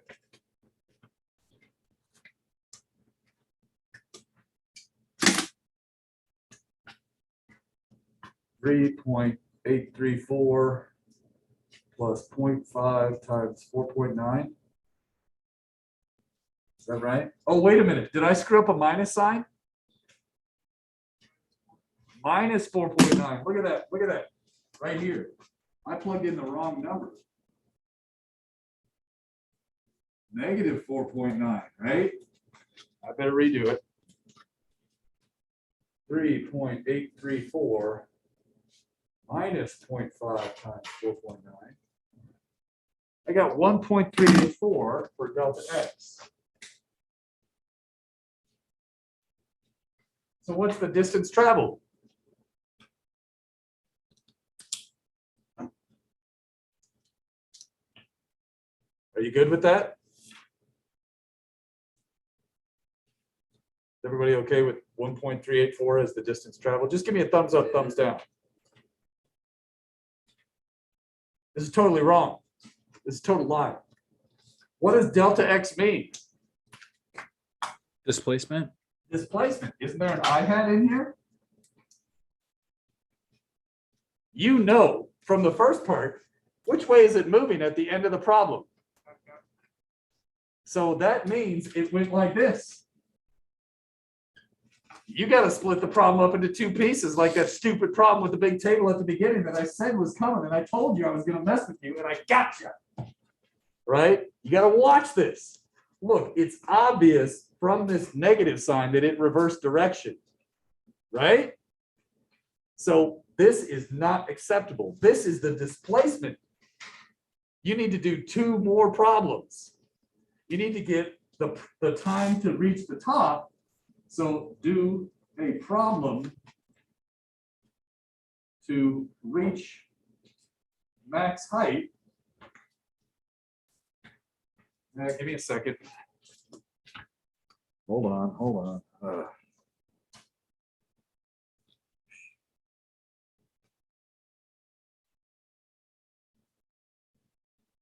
Always something, huh? We're going to have to do a problem to reach max height. What's the special quality at maximum height? Remember the last problem we did? What was true about the velocity when you get up towards the top? Yeah.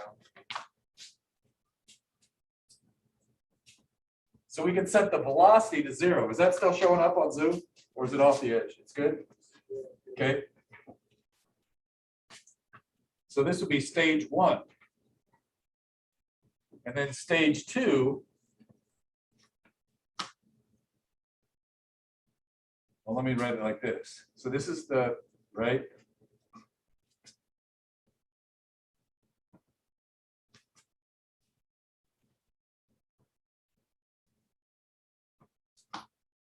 And then maybe what you do is find T1, the time to reach max height, right? So you could set V final equal to 0, solve for T, get it. Then you could come in here, use that time to get X1. Got it. Then we could get T2 is equal to 1.00 seconds, or the total time, minus T1. Then get delta x2 equals some crap. After we get x1 and x2, how do I get the total distance? I've got x1, I've got x2. How do I get the total distance? You'd like to say add them together, but that's not going to work. When you add them together, you get this result. Because one of these x's would be positive for going up the hill, one of them would be negative. So after I said that, how do you think we need to add them together?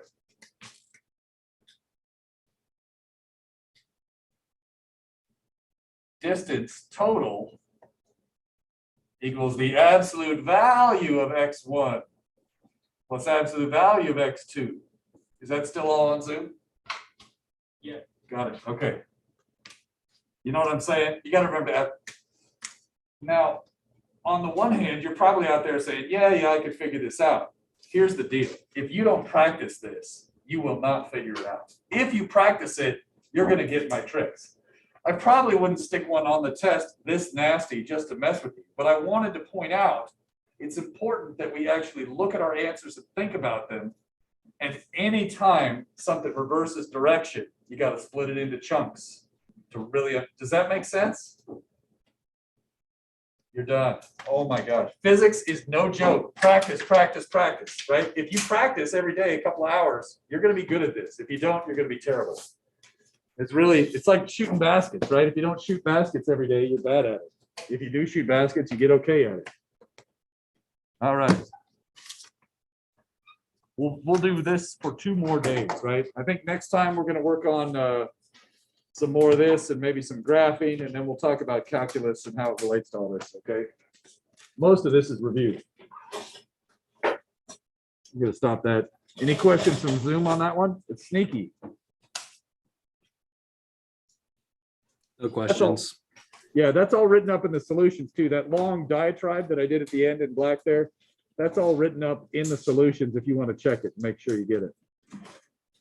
All right.